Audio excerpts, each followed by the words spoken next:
Habt ihr bei euch Googles Find My Device oder Apples Find My aktiviert? Dann kann es tatsächlich sein, dass andere mit diesem Feature, die das gerade brauchen, euer Gerät benutzen können. Und das ist in der Security immer so ein kleines bisschen tricky.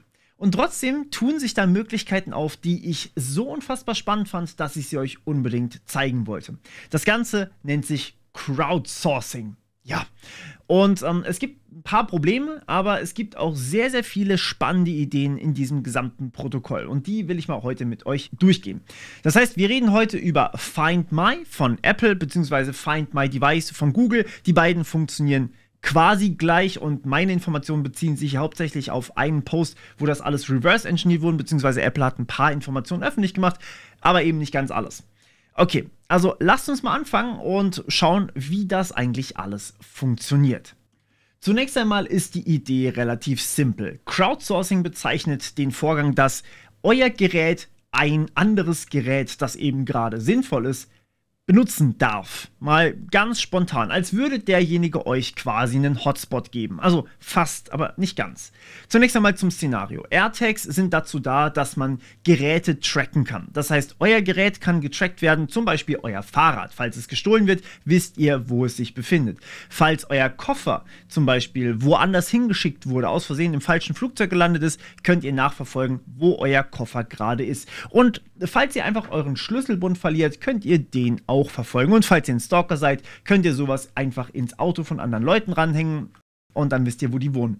Kam schon vor, hat Apple allerdings hier verbessert, indem sie gesagt haben, sie benachrichtigen einfach Leute, die ein AirTag zu lange mit sich rumführen und dadurch soll das besser werden. So, es gibt einen Haufen Anwendungsfälle dafür. Natürlich ist es im Endeffekt Tracking und zwar User-Side-Tracking. Ich kann verfolgen, wo meine Geräte sich befinden. Das ist natürlich sehr, sehr spannend. Aber wie machen wir das genau? Ich habe mich gefragt, woher weiß ich eigentlich, wo dieses Gerät ist? Wie wird das mit mir kommunizieren? Also, die Idee ist also, ich lasse irgendein Gerät mit AirTag fallen oder mit meinem Google Find My Device, lasse ich einfach fallen. Es gibt andere Android-spezifische Geräte, die ich dann verwenden kann dafür. Google hat keine eigenen, aber die Technologie ist quasi die von Google. Und ja, wir nutzen im Endeffekt einfach, sagen wir mal, wir lassen unseren Schlüsselbund fallen und verlieren unseren AirTag und wir sind dann irgendwann weg. 1000 Kilometer weg. Ja, wir sind weggeflogen und wollen wissen, wo ist denn eigentlich unser Schlüsselbund hingefallen. Und da muss jetzt also dieses AirTag mit mir kommunizieren können und zwar am besten nur mit mir, weil der Standort von mir sollte ja privat sein und der Standort von meinem Schlüsselbund im besten Fall auch, einigermaßen zumindest. Und das können wir nicht einfach so ohne weiteres machen. 1000 Kilometer oder beliebige Reichweiten haben wir ja nicht. Wir haben eigentlich nicht die Möglichkeit, über Wi-Fi so weit zu kommunizieren. Über Bluetooth können wir auch nicht so weit kommunizieren. Und dann bleibt eigentlich nur noch mobile Daten. Denn es kann ja sein, dass wir zum Beispiel ein Wi-Fi-Modul eingebaut haben, aber kein Wi-Fi in der Nähe ist. Wir lassen unseren Schlüssel zum Beispiel auf einem Feld fallen. Oder wir sind in einer Lagerhalle, wo kein Wi-Fi ist. Kann ja sein. Und wir haben einfach keinen Zugriff darauf. Und deswegen ist das gar nicht so einfach.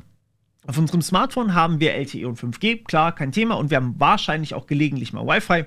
Können wir alles benutzen. Auf unserem AirTag haben wir aber mit mobilen Daten eigentlich keine Chance, weil dann müssten wir für jeden AirTag 5 € im Monat bezahlen. Zumindest kostet mich so viel eine weitere virtuelle SIM-Karte für mein Gerät. Und ich sag mal so, ich glaube nicht, dass das für einen Schlüsselbund, für ein Smartphone, für ein gelegentlich vielleicht noch ein anderes Gerät wie ein Laptop, ein Fahrrad und so weiter und so fort wirklich sinnvoll ist. Das wird wahrscheinlich keiner machen. Also ist die Option raus. Wi-Fi, wie gesagt, haben wir vielleicht nicht in Range oder wir haben gar keinen Zugriff darauf. Also wie machen wir das? Wenn wir 1000 Kilometer weit weg sind, können wir keine direkte Verbindung aufbauen. Nun, die Lösung ist tatsächlich Bluetooth gewesen. Bluetooth kann ich kostenlos benutzen und naja, die Reichweite von Bluetooth 5 ist maximal 400 Meter, das ist nicht genug, aber Bluetooth Low Energy hat sogar noch ein bisschen weniger Reichweite und trotzdem, damit haben wir dann mehr Laufzeit im Endeffekt von unserem AirTag, das heißt, wir müssen keine so eine riesen Batterie reinpacken, was ja auch ein wichtiger Punkt ist. Was wir also machen ist, wir verbinden uns nicht mit unserem eigenen Gerät oder mit irgendwelchen Masten, sondern wir verbinden uns ganz einfach mit anderen Nutzern. Im Fall von Apple sind das natürlich andere iPhone-Nutzer, die dann einfach vorbeikommen. Im Fall von Google sind das andere Android-Nutzer. Das heißt, da muss einfach jemand vorbeikommen und dann verbinden wir uns mit dem seinem Gerät.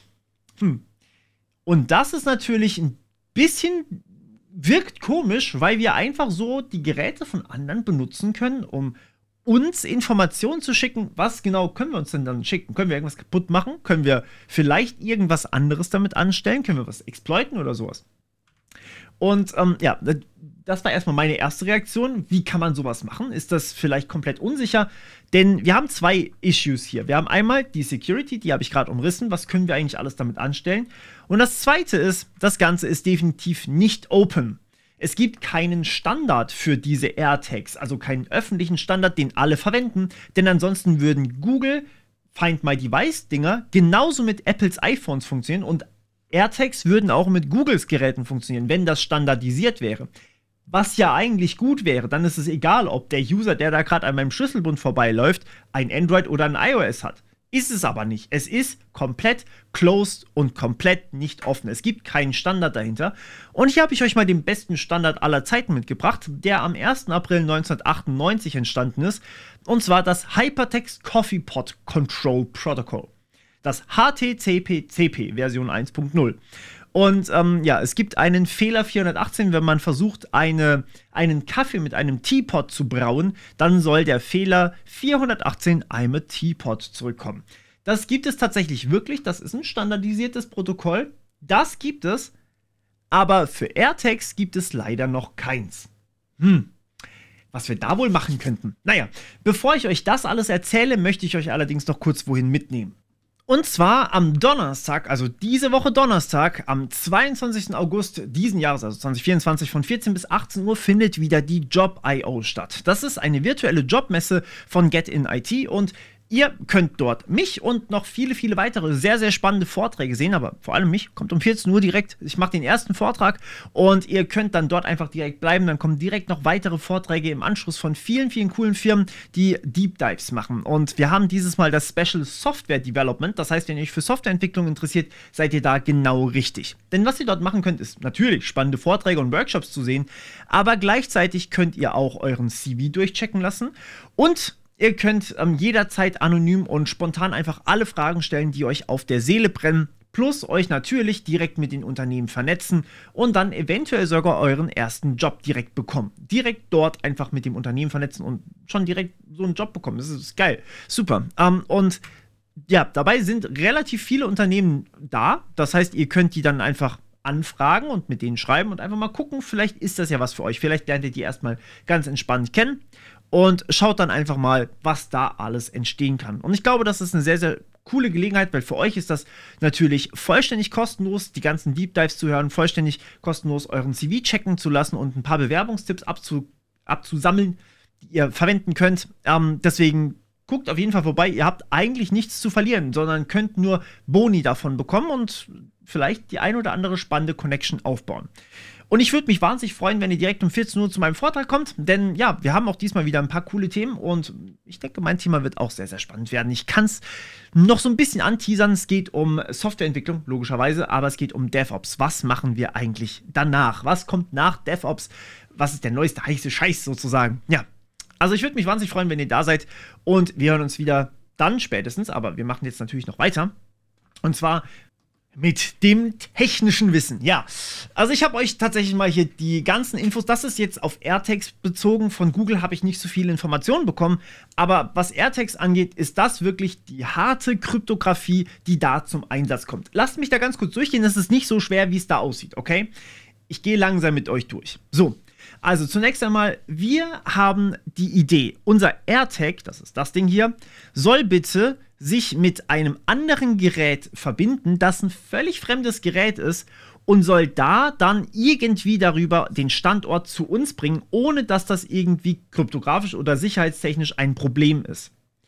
So, also wie machen wir das? Nun, zunächst einmal wird ja das AirTag schon durchaus initialisiert, wenn es bei euch liegt. Und das ist ein gigantischer Vorteil. Wenn es initialisiert wird, dann seid ihr, also der Besitzer, direkt in der Nähe. So, und das ist dieser Sync-Button hier. Denn die ganzen privaten Schlüssel für dieses AirTag-Teilchen, die werden alle geteilt. Ja? Das heißt, ihr habt das Ganze in eurer Keychain im Endeffekt drin, also quasi in eurem, stellt es euch so vor wie ein Passwortmanager für die Leute, die kein Apple haben. Ja? Und dort drin liegen dann die privaten Schlüssel geteilt. Das heißt, euer System, euer iPhone beispielsweise und euer AirTag haben dieselben privaten Schlüssel.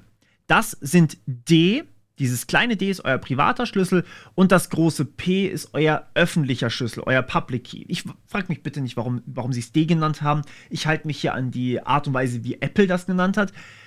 Ich kenne es als Secret Key und Public Key. D ist der Secret Key. Ja? Zum Einsatz kommt übrigens ein elliptischer Kurvenalgorithmus, für die Leute, die nachgucken wollen, P224 ist es. Warum nur P224? Ist ein relativ kurzer Schlüssel, für die sich damit nicht so ganz auskennen. Das ist ein eigentlich relativ kurzer Schlüssel, den man in vielleicht ein paar 100 Jahren knacken könnte. Also es ist nicht ganz so sicher, wie wenn wir jetzt hier einen riesen Batzen hinballern. Liegt einfach daran, dass wir es nachher über Bluetooth in eine einzige Nachricht reinpacken können und nicht mehrere Nachrichten schicken können. Und es reicht von der Security eigentlich, dass man damit keinen Unfug anstellen kann. So, okay, also das heißt, wir haben einen privaten Schlüssel, dieses klein d, und einen öffentlichen Schlüssel, das groß P. Und die sind geteilt. Die sind sowohl auf unserem iPhone drauf, das ist das Ding hier, als auch auf unserem AirTag drauf. Die teilen sich den. Das ist super, super wichtig. So, und jetzt, was passiert ist, beide Geräte generieren sich gleichzeitig noch einen Secret Key oder ein Geheimnis mit 256 Bit. Das nennen wir SK0. Das ist unser allererstes Secret Key Ding sozusagen und wir bauen uns natürlich noch einen Counter, den starten wir einfach bei 0. Das ist einfach eine Zählvariable. So, was wir jetzt machen ist, wir benutzen jedes Mal, also alle 15 Minuten laut Standard tatsächlich, wird ein neuer Schlüssel erstellt. Nicht D, nicht P, sondern wir bauen uns einen neuen Schlüssel basierend auf D und basierend auf diesem SK0. Damit haben wir quasi unendlich viele Schlüssel zur Verfügung, unendlich viele private Schlüssel zur Verfügung. Sprich, selbst wenn irgendjemand mal diesen Algorithmus knackt, wir sind schon längst beim nächsten. 15 Minuten, dann haben wir den nächsten privaten Schlüssel. Da gibt es kaum Zeit dazwischen. Da brauchst du, das schaffst du nicht. Ja, 15 Minuten bei dem Algorithmus, keine Chance. So, und das ist die Idee dahinter. Das heißt, wir benutzen hier quasi diesen Secret Key und bauen uns dann von diesem Secret Key nicht nur SK0, sondern aus diesem SK0 können wir uns SK1 bauen, SK2, SK3, SK4 und so weiter. Jede 15 Minuten können wir daraus einen neuen bauen. Das kostet uns quasi gar nichts. Das ist eine kurze Berechnung und dann ist das Ding fertig. So, und aus diesem SK, sagen wir mal 42, ja, aus SK42 können wir dann mit der KDF, der Key Derivation Function, also einer Schlüsselerstellungsfunktion, können wir uns dann U42 und V42 bauen. Warum 42? Ist einfach eine komplett random Zahl. Ihr könnt das, wie gesagt, das hängt alles von diesem Counter ab. Könnt ihr komplett bauen, wie ihr wollt. Ihr könnt da 5042 bauen, ihr könnt 42 Millionen und 42 bauen und so weiter und so fort. Also so viele, wie ihr wollt. Das ist quasi for free. Okay? So, das heißt, wir bauen uns da einen neuen privaten Schlüssel, beziehungsweise genauer gesagt U und V. So, und dieses U und V, das benutzen wir jetzt, das wurde ja aus SK errechnet, ja, das ist dieser geheime Initialisierungsvektor, kann man sagen. Und die beiden benutzen wir jetzt, um mit D zusammen, unserem echten privaten Schlüssel, den niemand stehlen darf, auf gar keinen Fall, die verwursten wir jetzt damit und bauen uns damit D von I. Das heißt, ein D, das nur, also einen privaten Schlüssel, der nur 15 Minuten lang gültig ist. Dann ist der wieder weg und niemand kann damit was anfangen. Das heißt, selbst wenn der mal geklaut wird in 2 Tagen, uns ist das völlig egal. Der ist eh nur 15 Minuten gültig. Das ist ziemlich cool. Und gleichzeitig bauen wir aus U und V auch noch ein P. Das sieht man da unten. P von I ist gleich U von I mal P. Das ist unser öffentlicher Schlüssel hier, dieses Groß P. plus v von i mal groß G, und groß G ist einfach durch diesen elliptischen Kurvenalgorithmus definiert, das ist einfach die Gruppe, in der wir uns befinden, also mathematische Gruppe. Wie gesagt, ich habe noch ein paar andere Videos zu Krypto gemacht, die gehen da ein bisschen deeper rein. Was ihr hier mitnehmen müsst ist, wir haben einen privaten Schlüssel und wir haben einen öffentlichen Schlüssel. Und aus diesen, weil die super privat sind und niemand darf die jemals erhalten, bauen wir uns alle 15 Minuten einen neuen öffentlichen Schlüssel und einen neuen privaten Schlüssel. Das sind die Sachen, die wirklich, wirklich wichtig sind hier. So, und das heißt, alle 15 Minuten sieht das AirTag komplett anders aus. Die haben nichts miteinander zu tun. Das heißt, wenn ich jetzt hier einen AirTag habe, ich kann alle Informationen von diesem privaten Schlüssel, von diesem öffentlichen Schlüssel kann ich auslesen und dann denke ich, aha, ich weiß genau, wo du bist. So, 15 Minuten später gucke ich nochmal. Ich kann nicht unterscheiden, also wirklich gar nicht unterscheiden, rein mathematisch kann ich nicht unterscheiden, ob das derselbe AirTag ist oder ob das irgendein anderer AirTag ist. Das weiß niemand an dem Punkt.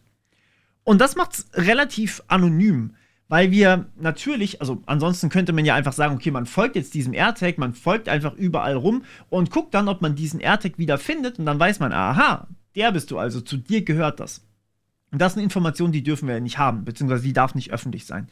So, okay, das heißt, was jetzt übermittelt wird von diesem AirTag an einen random User, ist erstmal nur der öffentliche Schlüssel, der für 15 Minuten gerade in diesem Moment gültig ist. Das ist P von I.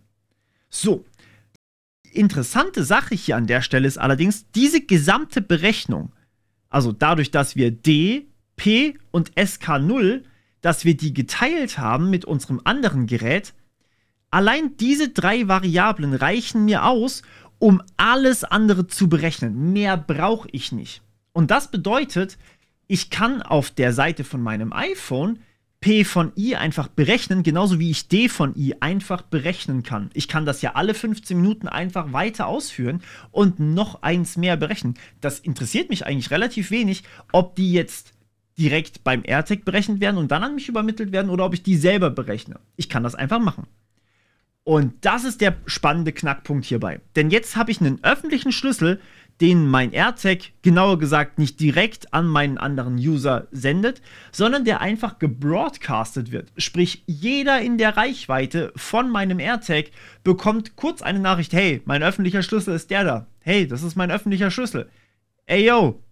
Ey, der sendet einfach wie so ein Wahnsinniger die ganze Zeit den öffentlichen Schlüssel ins Äther, alle, ich glaube, 44 Millisekunden, da bin ich aber nicht ganz sicher gerade, das habe ich mir nicht aufgeschrieben, dummerweise.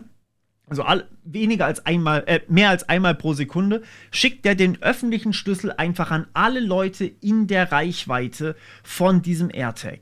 So, und was jetzt passiert ist, jemand, der das bei sich aktiviert hat, also der auch Find My benutzt, der sieht, aha, da kommt ein Broadcast und das ist also der öffentliche Schlüssel. Ja, super, dann machen wir das doch direkt mal. Und was der macht, ist ziemlich lustig. Der nimmt nicht die Örtlichkeiten von dem AirTag und verschlüsselt die und schickt die dann an den Server, sondern er nimmt seine eigenen Ortsdaten. In dem AirTag ist nämlich kein GPS drin. Da ist erstmal nichts drin, was irgendwie für die Ortung relevant wäre. Der AirTag selber weiß nicht, wo er ist. Das ist super lustig. Was also passiert ist, der AirTag schickt erstmal nur den öffentlichen Schlüssel an zum Beispiel mein iPhone oder an irgendjemand anderes iPhone und dort wird dann der Standort von diesem iPhone, also von dem anderen Gerät, was eigentlich gar nicht dazugehört zu dem ganzen Ding, das wird genommen, der Standort, und wird verschlüsselt mit diesem öffentlichen Schlüssel von dem AirTag. So. Jetzt müsst ihr dazu wissen, das ist asymmetrische Kryptographie. Wenn etwas mit einem öffentlichen Schlüssel verschlüsselt wird, dann kann das niemand mehr entschlüsseln. Außer dem Empfänger. Das heißt, derjenige, der auch den privaten Schlüssel hat.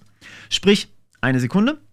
Derjenige, der D von I hat, kann alles entschlüsseln, was mit P von I verschlüsselt wurde. Nicht andersrum. So, und das bedeutet jetzt aber, selbst der hier kann auf diese Nachricht nicht mehr zugreifen. Also klar, ich meine, der hat sie geschrieben, aber der kann damit dann danach nicht mehr wirklich was anfangen, weil er mit P von I, also dem öffentlichen Schlüssel vom AirTag, verschlüsselt hat. So, Der verschlüsselt das damit, schickt die Standortdaten dann an den Apple-Server. Der Apple-Server kann damit auch nichts anfangen, weil der hat ja auch keinen privaten Schlüssel von euch. Sprich, das liegt da einfach rum und sieht komplett aus wie Gibberish. So. Und was jetzt passiert ist, derjenige, der seinen AirTag verloren hat, der schickt ein, hey, schau mal, hast du irgendwas mit diesem P von I gerade da? Der kann das ja einfach bei sich berechnen. Wie gesagt, der geheime Schlüssel ist ja geteilt zwischen den beiden.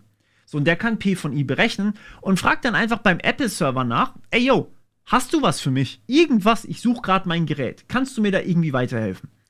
Und der schickt einfach die genau gleiche Nachricht inklusive Verschlüsselung, komplett verschlüsselt an dieses Gerät von dem Besitzer zurück. Und naja, der hat ja alles bei sich berechnet und kann dann also P von I von Location, also das verschlüsselte, die verschlüsselte Nachricht, kann der wieder entschlüsseln und hat den Standort. So. Und so funktioniert das Ganze. Und das ist im Endeffekt das ganze Schaubild. Das heißt, grundsätzlich, man hat einen öffentlichen Schlüssel, der immer nur 15 Minuten gültig ist. Der wird dann alle gebroadcastet. Wenn jemand vorbeikommt, dann nimmt der einfach diesen öffentlichen Schlüssel, verschlüsselt damit seinen eigenen Standort, nicht den vom AirTag, sondern seinen eigenen Standort, schickt den an die Apple-Server und die antworten einfach, falls jemand nachfragt und den öffentlichen Schlüssel schickt, antworten die einfach mit der komplett verschlüsselten mit dem komplett verschlüsselten Standort vom AirTag, beziehungsweise von dem ehemaligen Gerät hier. Die Idee ist jetzt aber trotzdem, wenn ich jetzt, sagen wir mal, keinen Strom mehr auf meinem AirTag habe, dann habe ich ja trotzdem immer noch die alten Ortungsdaten, die hier drauf sind, komplett verschlüsselt. Die ändern sich ja nicht. Und im besten Fall bewegt sich der AirTag nicht, auch wenn er keinen Strom mehr hat. Das heißt, da muss eigentlich nicht mal irgendwas getan werden. Und wenn irgendjemand so tut, als hätte er dieses P von I, als würde er das besitzen, weil ich meine, ne, das wird ja gebroadcastet. Irgendjemand könnte ja hierher gehen und sagen, hey, ich habe das auch, wo ist denn das Gerät gerade? Dann antwortet der Apple-Server einfach immer nur mit dem verschlüsselten Ding. Und das verschlüsselte Ding, das kann niemand entschlüsseln, außer dem AirTag selber und dem Besitzer. Und der Besitzer, naja, der sollte es ja auch entschlüsseln können. Der hat ja hier D von I und damit kann er das entschlüsseln. Ja, und ich weiß, das ist ein bisschen komplizierter, aber es ist eigentlich ziemlich durchdacht. Bis auf ein paar Kleinigkeiten. Es gibt ein paar Sachen, die nicht vollständig durchdacht sind, beziehungsweise die schon durchdacht sind, aber an denen man ansetzen könnte für einen Angriff. Und zwar zunächst mal was ich hier noch gar nicht aufgeschrieben habe. Wir haben ja erstmal das Problem, dass dieses Gerät aufgeknackt werden könnte, damit niemand mehr den Standort weiterschicken kann. So, es gibt Gehäuse, die extra so gebaut sind, um diese Find My Device Geräte, dass wenn man die aufknackt, dass dann tatsächlich auch der Chip kaputt geht. Das heißt, man kann diesen privaten Schlüssel trotzdem nicht mehr auslesen.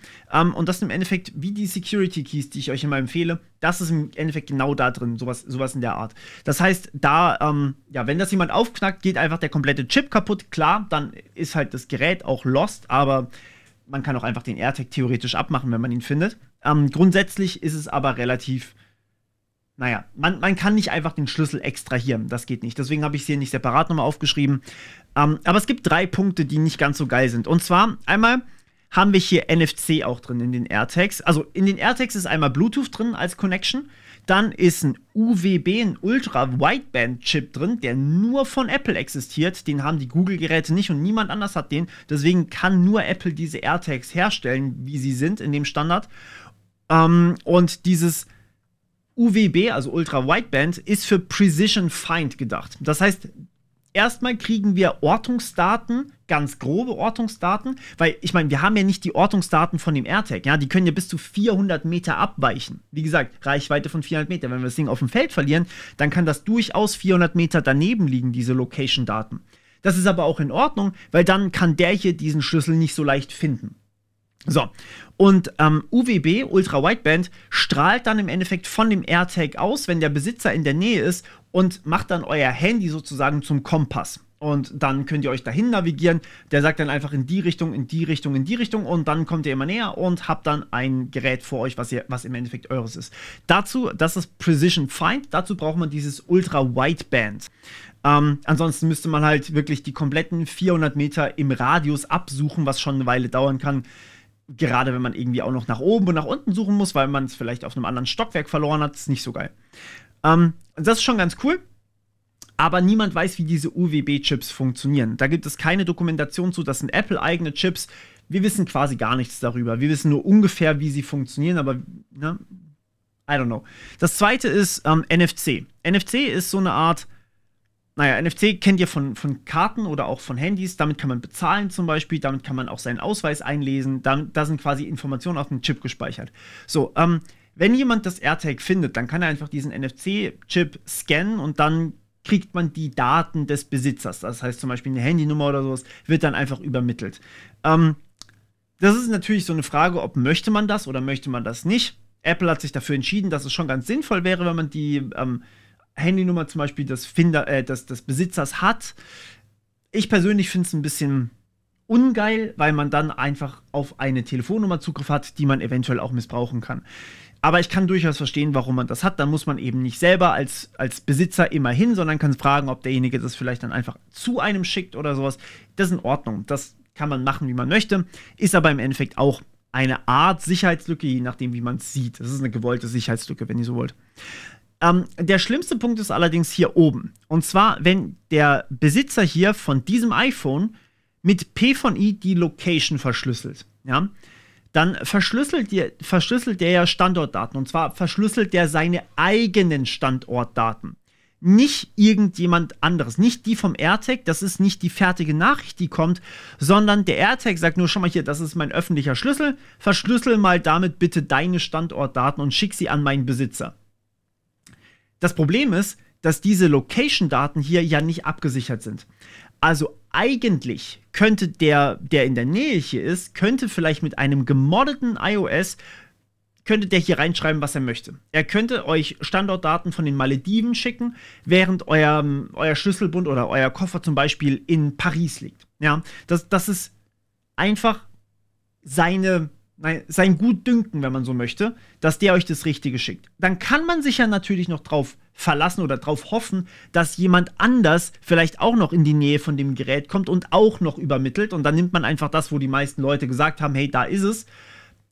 In dem Fall, wenn wir jetzt aber so einen Fall haben, ihr seid auf einem relativ einsamen Feld und da ist halt eine Person, die wirklich am Tag dran vorbeiläuft und die übermittelt den Standort, dann geht das nicht. Dann ist das halt, dann seid ihr davon abhängig, dass der sein Smartphone nicht gemoddet hat und euch irgendwelche Schmuhdaten schickt. Klar, der hat davon nichts. Das ist erstmal kein sinnvoller Angriff für ihn, aber man muss auch mit Trollen eigentlich umgehen können. Aber ich nehme an, dass Apple deswegen gesagt hat, ist uns jetzt nicht so dramatisch wichtig, wir nehmen einfach das. Trotzdem, und hier kommen wir zu meinen Verbesserungsvorschlägen, könnte man eigentlich auch sagen, wir machen das nicht so eingeschränkt in ein Ökosystem. Wir machen das offen, ja. Denn wenn ich nicht nur iPhones habe, die dran vorbeilaufen müssen, sondern es können auch Androids dran vorbeilaufen, dann können die mir auch einfach verifizieren, dass das der richtige Standort ist. Ich glaube nicht, dass die Trolle in dem Fall wirklich in der Überzahl sind. Es kann nur eben sein, dass es auf sehr, sehr einsamen Feldern ein Problem ist. Und wenn man hier zusammenarbeiten würde und sagen würde, alle Androids und alle iPhones, egal welches Gerät, kann sowas übermitteln, dann würde hier die Chance durchaus steigen, dass man eine korrekte Information bekommt. Kommen wir gleich nochmal dazu. So. Und dann gibt es natürlich noch das genaue Protokoll, also wie das innen drin aussieht. Falls ihr mal selber eins schreiben wollt oder sowas, hat einfach jemand abgefangen im Endeffekt und dann mal analysiert, was es für was. Zunächst einmal haben wir Product ID für den AirTag wahrscheinlich. Dann haben wir einen B-Parameter, der einfach nur 00 war, wahrscheinlich. Oder wissen wir auch nicht so genau. Also wir wissen nicht, ob das die Produkt-ID für das AirTag ist. Keine Ahnung. Aber wahrscheinlich ist es das. B, denken wir zumindest, dass es Battery-related ist. Und hier dieses PET, dieser Pointer oder Precision Tracking könnte es sein. Vielleicht ist es über UWB einfach eine ID, die man halt benutzen muss, um zum Beispiel den Band, also quasi welches Breitband da verwendet wird, bei dem UWB, bei dem Kompass-Ding, dass man weiß, was man dafür benutzen muss. Da weiß man es aber leider auch nicht so richtig. Dann FV, wissen wir auch nicht so richtig, ist wahrscheinlich die Firmware. DG könnte irgendwas zum Bugfixen sein. Z weiß man gar nichts drüber. Das Einzige, wo wirklich safe ist, für was es steht, ist PI. Das ist nämlich diese Public Identity, beziehungsweise eben dieser öffentliche Schlüssel P von I, den ich euch die ganze Zeit gezeigt habe. Also, das heißt eigentlich, ein Großteil ist nicht wirklich bekannt und ist halt Apples eigenes Ding. Man weiß es einfach nicht. Aber ja, wir müssen raten sozusagen, weil es einfach nicht offen ist. Was wir aber definitiv wissen ist, Apple und Google und eigentlich alle, die so ein Netzwerk aufbauen, sind von ihren Nutzern komplett abhängig.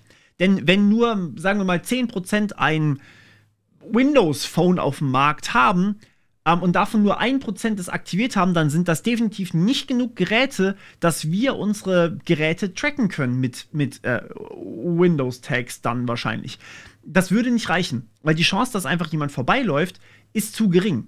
Und wenn die Chance zu gering ist, dann kriege ich vielleicht einmal nach 5 Tagen kriege ich dann Bescheid, wo mein Schlüsselbund eigentlich ist. Und naja, das reicht halt einfach nicht. Das ist nicht gut genug. Und deswegen sind die definitiv von ihren Nutzern abhängig.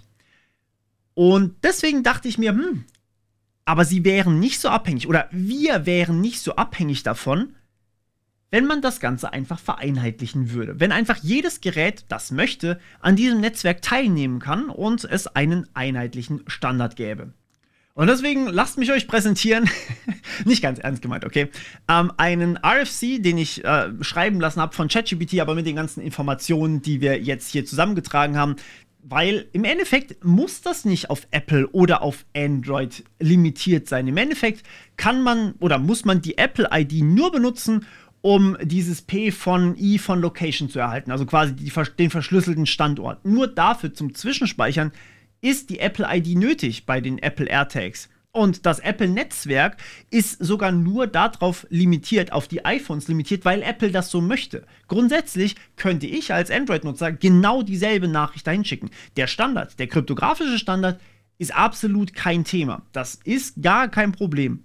Und so ein AirTag, beziehungsweise einmal so ein P von I von Location, also einmal verschlüsselter Standort, das frisst quasi keinen Speicher. Ja, das kann irgendjemand bei sich privat hosten, wenn er das möchte. Und dann kann man das da einfach reinpacken. Oder man nimmt irgendwas ganz anderes dafür. Irgendeine Datenbank einfach. Ja, das ist wirklich kein Stress, wenn man sowas teilt. Im Zweifelsfall könnte man das sogar einfach in ein P2P-Netzwerk teilen. Und jedes Gerät kann das einfach bei sich lokal speichern. Und dann erst schicken, wenn ein Nutzer fragt, hey, wo bin ich denn gerade? Eigentlich könnte man sowas komplett ohne Apple implementieren und man könnte es auch ohne Google implementieren, wenn man das Ganze standardisieren würde. Und deswegen habe ich mir einfach mal erlaubt, so eine RFC-ähnliche Standardisierung da vorzunehmen. Ist natürlich nichts Offizielles. Das ist einfach nur mal was geschrieben, ist ein Pastebin, könnt ihr gerne mal reingucken. Und da sind einfach so ein paar Sachen drin. Aber ja, das ist nicht ganz ernst gemeint.